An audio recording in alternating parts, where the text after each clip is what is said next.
تو ان شکایتوں کے اوپر پہلے کون سا آپ نے عمل کیا ہے؟ کراچی میں تو ایک مافیا بیٹھا ہوا ہے جو کہ ان ساری چیزوں کو ڈیل کرتا ہے. اور دوسری بات یہ کہ پیپلز پارٹی کی جو حکومت ہے یہ بالکل ڈیلیور کرنے میں فیل ہو چکی ہے. 3 دن پہلے ایک بچہ گٹر میں گرا ہے، اس کے بعد کیا کیا اس گورنمنٹ نے؟ ان کو چاہیے تھا فوری طور پر ایکشن لیتے اور سارے کراچی کے جو گٹر کھلے ہوئے تھے وہ 2 دن کے اندر بند کر دیتے، لیکن نہیں ہوا. آج پھر ایک بچی گر گئی. یہ تو شکر اللہ پاک کا کہ وہ راہگیر جو وہاں سے گزر رہا تھا اس نے یہ واقعہ اپنی آنکھوں سے دیکھا اور فوراً گٹر میں اتر کے مین ہول کے اندر اتر کے بچی کو صحیح سلامت باہر نکالا. اگر وہ موقع پہ نہ ہوتا اور وہ نہ دیکھتا تو وہ بچی بھی جان سے گئی تھی. یہ ہے تمہارے حالات، یہ ہے پیپلز پارٹی کی گورنمنٹ. بلاول کی باتیں سنو اور زرداری کی باتیں سنو، زمین آسمان ایک کر دیتے ہیں کہ ہم نے کراچی کو پیرس بنا دیا ہے. یہ ہے پیرس آپ لوگوں کا. ناظرین، ایک طرف کراچی کے مین ہول کھلے ہوئے ہیں، بچے روزانہ گٹروں میں گر کے فوت ہو رہے ہیں اور لوگوں کے جو ہے وہ گھر اجڑ رہے ہیں. سمجھیں کہ اگر کسی کے گھر سے کوئی بچہ، ایک ہی بچہ ہو یا جتنے بھی ہو، بچہ فوت ہو جائے حکومت کی نالائکی کی وجہ سے تو اس گھر میں ایک صف ماتم بچ جاتی ہے. دوسری طرف میں آپ کو ایک ویڈیو دکھاتا ہوں جس میں آپ دیکھیں مراد علی شاہ صاحب جو کہ وزیر اعلیٰ ہیں سندھ کے، کراچی کے حالات آپ کے سامنے ہیں اور اس کی عیاشیاں آپ دیکھیں کہ ایک ہیلی کاپٹر میں سفر کر رہے ہیں اور وہاں ان کو چائے پیش کی جا رہی ہے، چائے پی رہے ہیں، وہاں کیلے ان کے آگے رکھے ہوئے ہیں اور دوسری ایک پلیٹ میں ایک بندہ بیٹھا ہوا یونیفارم میں جو اس کو مونگ پھلی چھیل چھیل کے دے رہا ہے اور وہ انجوائے کر کے کھا رہے ہیں. ایک صوبے کے یہ حالات، ایک ان کے کراچی شہر کے یہ حالات ہیں کہ گٹر میں بچے روزانہ گر رہے ہیں اور ایک طرف مراد علی شاہ صاحب جو ہیں وہ جہاز میں ہیلی کاپٹر میں عیاشیاں کر رہے ہیں، عوام کے ٹیکس کے پیسے لٹا رہے ہیں، بجائے اس کے کہ عوام کے ٹیکس کے پیسے عوام کے اوپر لگائیں، عوام کو سہولیات فراہم کریں، عوام کی دہلیز تک انصاف پہنچائیں، صاف پانی پہنچائیں، ان کے روڈ ٹھیک کریں، گلیاں ٹھیک کریں. نہیں، ان کو تو صرف اپنی عیاشیوں سے غرض ہے. جس طرح ان کے جو باس ہیں زرداری صاحب اور بلاول صاحب وہ بھی ساری عوام کا پیسہ لوٹ کے اپنی جیبوں میں ڈالتے ہیں، اس طرح مراد علی شاہ صاحب بھی ظاہر ہے یہ کام کر کے ان تک پہنچاتا ہوگا. جب کراچی کے عوام کو انصاف نہیں ملتا، کراچی کے عوام کے ٹیکس کا پیسہ ان کے اوپر نہیں لگتا، تو ہم یقیناً یہ کہنے پہ مجبور ہیں کہ عوام کے ٹیکس پر آپ عیاشی کس طرح کر رہے ہیں؟ آپ لوگوں کو شرم بھی نہیں آتی؟ عوام کے کیا حالات ہیں اور آپ لوگوں کی کیا شاہانہ اسٹائل ہے اور پھر ویڈیو بنوا رہے ہیں. ظاہر ہے آپ کے جہاز میں سے کسی نے ویڈیو بنائی ہے، ہیلی کاپٹر میں سے اسی نے ویڈیو وائرل کی ہے اور آپ کے شش کے دیکھ کے رونے کو دل کرتا ہے. آپ لوگوں کو شرم نہیں آتی؟ ناظرین، اگلی بات کرتے ہیں. ثانیہ مرید کے 35 متاثرین نے اپنی درخواستیں واپس لے لی ہیں. ان درخواستوں میں شہداء کی ڈیڈ باڈیز کی واپسی کا اور مسنگ پرسن کی درآمدگی کا مطالبہ کیا گیا تھا. چمن عباس ایک شہید ہوا ہے یا مسنگ پرسن ہے، ابھی تک شہادت کلیئر نہیں ہے. ان کے والد نے عدالت میں کہا کہ ہمیں انصاف نہیں ملا، نہ ہی ڈیڈ باڈی ملی ہے اور نہ ہی میرے بیٹے کا ابھی تک کچھ پتہ چل سکا ہے. اب ہم تھک چکے ہیں اور اپنی درخواست واپس لیتے ہیں. اگر سوچا جائے تو یہ انصاف کے منہ پہ تماچا ہے، ہماری عدلیہ کے منہ پہ تماچا ہے کہ ایک بندہ یہ کہہ رہا ہے کہ 1.5 مہینہ ہو گیا، نہ ہی ہمیں ڈیڈ باڈی مل رہی ہے، نہ بچے کا پتہ چل رہا ہے. تو یہ ہمارے ملک کا انصاف ہے. جبکہ میڈیا کے لوگوں نے ایڈوکیٹ احسان علی عارف سے پوچھا، جو یہ کیس لڑ رہے ہیں تحریک لبیک پاکستان کی طرف سے، کہ آپ اس معاملے پر کیا کہتے ہیں کہ آپ اب لوگوں کو درخواست واپس لینی چاہیے یا یہ جو درخواستیں لوگ واپس لے رہے ہیں اس معاملے پر آپ کیا کہیں گے؟ جس پر ایک اور وکیل نے کہا کہ آج عدالت ہار چکی ہے اور حکومت جیت چکی ہے. یہ عدالت اور حکومت دونوں کے اوپر ایک سوالیہ نشان ہے کہ عدالت ہار چکی ہے اور حکومت جیت چکی ہے. آپ اس سے کیا نتیجہ اخذ کر سکتے ہیں؟ آپ مجھے کمنٹ کر کے ضرور بتائیے گا. اگر سیدھے الفاظ میں کہیں تو تحریک لبیک پاکستان ہار چکی ہے. یعنی کہ یہ کیسز ہار چکی ہے، ان کو انصاف نہیں مل رہا۔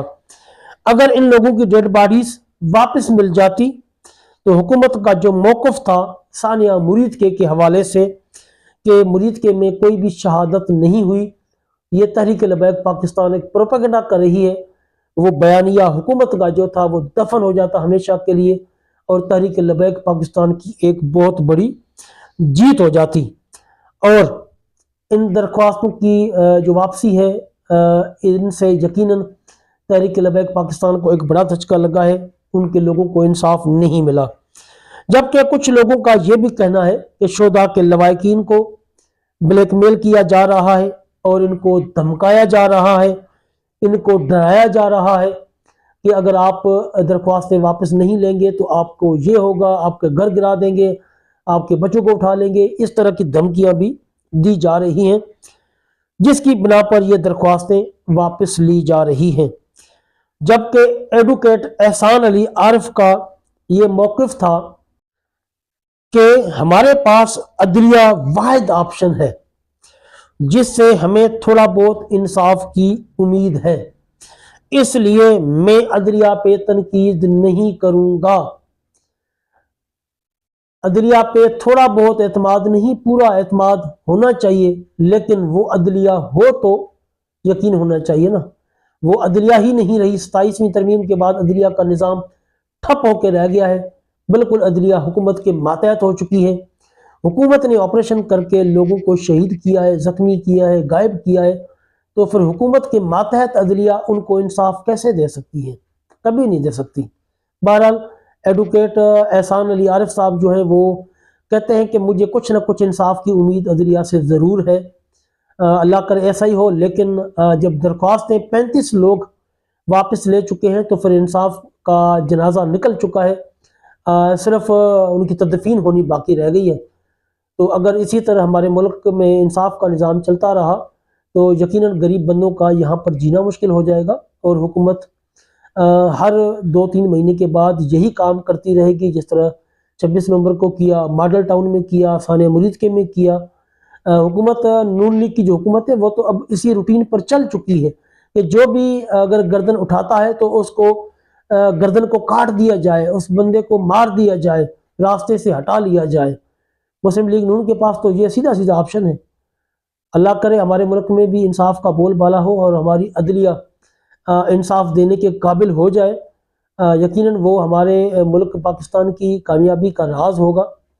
ہم بھی دعا کرتے ہیں، آپ بھی دعا کریں۔ جی ناظرین، یہ تھی آج کی ویڈیو، ملتے ہیں اگلی ویڈیو میں، جزاک اللہ خیر۔